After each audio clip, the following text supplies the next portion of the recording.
ఎప్పుడు కూడా నగిరి తెలుగుదేశం పార్టీకి ఎప్పుడు కూడా కంచుకోట. ఇక్కడ నేనేం కొత్త కాదు, ఎన్నోసార్లు వచ్చాను. ఆ రోజు మిత్రులు ముద్దుకృష్ణనాయుడు గారు అనునిత్యం మీకోసం పరితపించాడు, రాత్రింబగళ్ళు కష్టపడ్డాడు. చివరి శ్వాస వదిలే వరకు ముద్దుకృష్ణనాయుడు గారు ఒక ఆదర్శంగా పనిచేశారు. అలాంటి ఆదర్శంగా పనిచేసిన ఒక నాయకుడిని స్ఫూర్తిగా తీసుకుని బాను ఇంకా బెటర్గా చేయాలి. ముద్దుకృష్ణనాయుడు గారు ఇక్కడే చదువుకున్నారు, ఇక్కడే ఉద్యోగం చేశాడు. ఎన్టీ రామారావు గారు పిలిపిస్తే ఆ పిలుపును అందుకుని మొట్టమొదటిసారి రాజకీయాల్లో చేరిన వ్యక్తి, ఎమ్మెల్యేగా పోటీ చేసిన వ్యక్తి ముద్దుకృష్ణనాయుడు గారు. కానీ షో అట్టర్ ఫ్లాప్. ఎందుకంటే ఎక్కడ చూసినా ఈ చంద్రబాబు నాయుడు అబద్ధాలు వినలేక జనాలు సగం దారి వరకు తీసుకొస్తే సగం దారి నుంచే పారిపోయారు. నాయకులు పట్టుకున్నా నిలబడే పరిస్థితి లేదు. మీటింగ్ వరకు వచ్చిన దాఖలాలు లేవు. వచ్చిన కొంతమంది కూడా చంద్రబాబు నాయుడు చెప్పే అబద్ధాలకి చెవుల్లో రక్తం కారి పారిపోవటం మీరంతా కూడా చూసుంటారు. ఎందుకంటే జాతి మీడియాలో అవి చూపించరు, జాతి మీడియాలో డబ్బా కొడతారు. కానీ అసలైన మీడియా చూశారనుకోండి, అక్కడ ఉన్న రియాలిటీ మీకు తెలుస్తుంది. డబ్బా తప్ప ₹1 డబ్బు కూడా నగిరి నియోజకవర్గానికి ఉపయోగపడేది లేదు అనేది అర్థమవుతుంది. అండ్ ఈరోజు మీరు చూస్తే చంద్రబాబు నాయుడు వచ్చిన పని స్వచ్ఛాంధ్ర స్వర్ణాంధ్ర.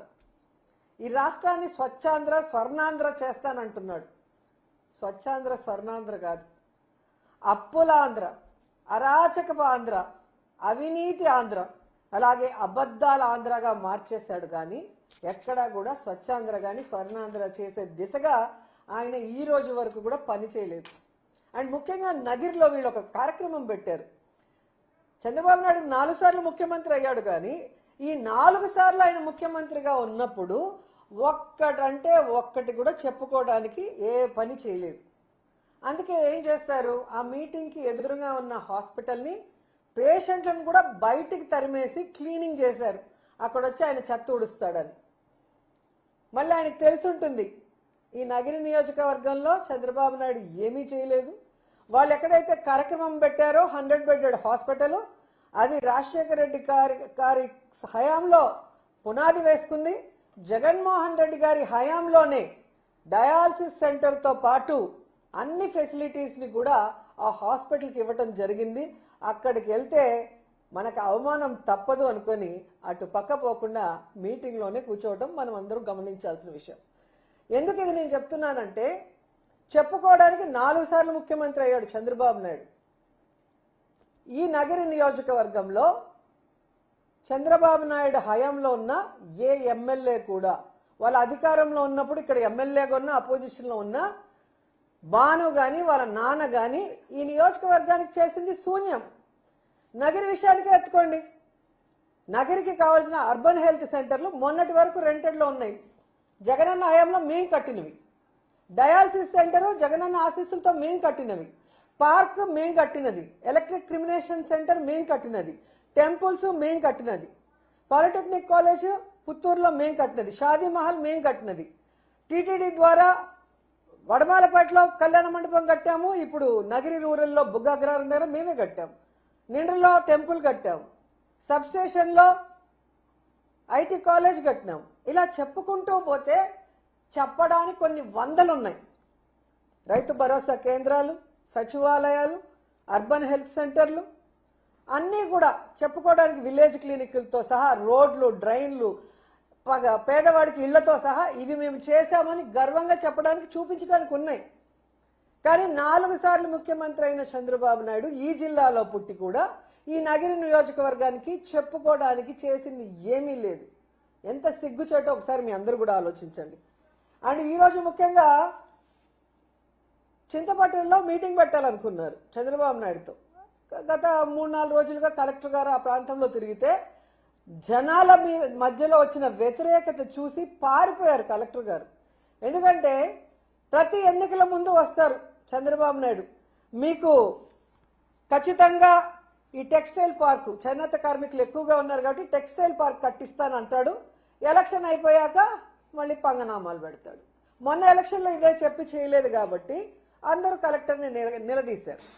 అలాగే ఎన్నికల్లో మీటింగ్లకు వచ్చిన ప్రతిసారి ఇక్కడున్న పవర్ లూమ్స్ వాళ్ళకి 500 యూనిట్ల ఫ్రీ పవర్ ఇస్తామని చెప్పి వాగ్దానం చేస్తాడు. మొన్న అయితే ఏకంగా జియోనే చేశారు.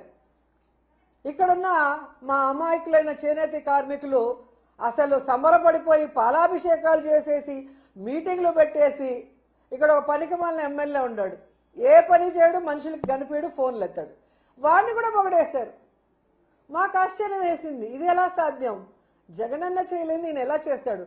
కొన్ని లక్షల రూపాయలు ఈరోజు పిల్లల చదువు కోసం కానీ, ఆరోగ్యం కోసం కానీ, వాళ్ళకి పక్కా ఇళ్ల కోసం కానీ ఇంత చేసిన వ్యక్తి చేనేత కార్మికులు కోవిడ్ లో కూడా స్కూల్ యూనిఫామ్స్ తో దాదాపుగా 10 కోట్ల రూపాయలకు పైగా వాళ్ళకి డబ్బులు వచ్చే విధంగా యూనిఫామ్ల ఆర్డర్లు ఇచ్చారు. నేతన్న నేస్తం ఇచ్చారు. రాజశేఖర రెడ్డి గారు అయితే ఏకంగా ఇక్కడున్న వాటర్ పొల్యూట్ కాకుండా ఈటీపీ ప్లాంట్ ఇచ్చి ఇక్కడున్న వాళ్ళని కాపాడితే అన్నిటినీ నాశనం చేసేసిన వీళ్ళు. ముద్దుకృష్ణ నాయుడు నాశనం చేశాడు. మున్సిపాలిటీయే లేకుండా చేస్తాం మేము అధికారంలో వస్తే, మీరు పన్నులు కట్టొద్దండి అని చెప్పి అందరినీ చెడగొట్టాడు. ఈటీపీ ప్లాంట్ కనెక్షన్ ఇవ్వద్దండి, అసలు కట్టాల్సిన అవసరం లేదు అని చెప్పి చెడగొట్టాడు. అధికారంలోకి 2014లో వచ్చినా ఇంతవరకు మున్సిపాలిటీ క్యాన్సిల్ అవ్వలేదు. ఈటీపీ ప్లాంట్ లో కనెక్షన్ ఇవ్వకపోవటం వల్ల ఈరోజు ఎక్కడ బోర్లు వేసినా రంగు నీళ్లతో, కెమికల్ నీళ్లతో ప్రతి ఒక్కరికి స్కిన్ డిసీజ్ వస్తూ, ప్రతి ఒక్కరికి కిడ్నీల ప్రాబ్లం వచ్చి డయాలసిస్ కోసం పరుగులు తీసే పరిస్థితి. ముద్దుకృష్ణ నాయుడు ఆయన కొడుకు ఉన్న అతను ఎమ్మెల్యేగా నాశనం చేసేసి ఈరోజు ఏదో ఆయన పుట్టినప్పటి నుంచి పార్టీకి వచ్చినప్పటి నుంచి ప్రజల కోసమే పనిచేశాడు, ప్రజల కోసమే బతికాడని చెప్పి సిగ్గు లేకుండా అబద్ధాలు చెప్తుంటే నగిరి ప్రజలు అలా ఆశ్చర్యపోయి చూస్తున్నారు. ఏంట్రా ఇంత సిగ్గు లేకుండా, కన్నార్పకుండా ఎలా వీళ్ళు ఇన్ని అబద్ధాలు చెప్పగలరు అనేసి. చాలా బాధాకరం ఏంటంటే అసలు చిత్తూరు జిల్లాలో పుట్టిన చంద్రబాబు నాయుడు చిత్తూరు జిల్లాకి ఏం చేయలేదు.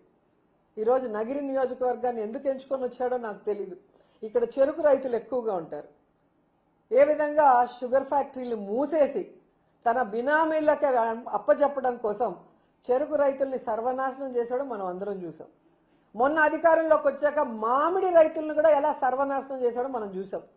జగన్మోహన్ రెడ్డి గారు బంగారుపాలెం వచ్చేంత వరకు ఈ జిల్లాలో పుట్టి జిల్లా వాసుల వల్ల ముఖ్యమంత్రి అయిన చంద్రబాబు నాయుడికి ఈ మామిడి రైతులు నాశనం అయిపోతున్న విషయం తెలీదా?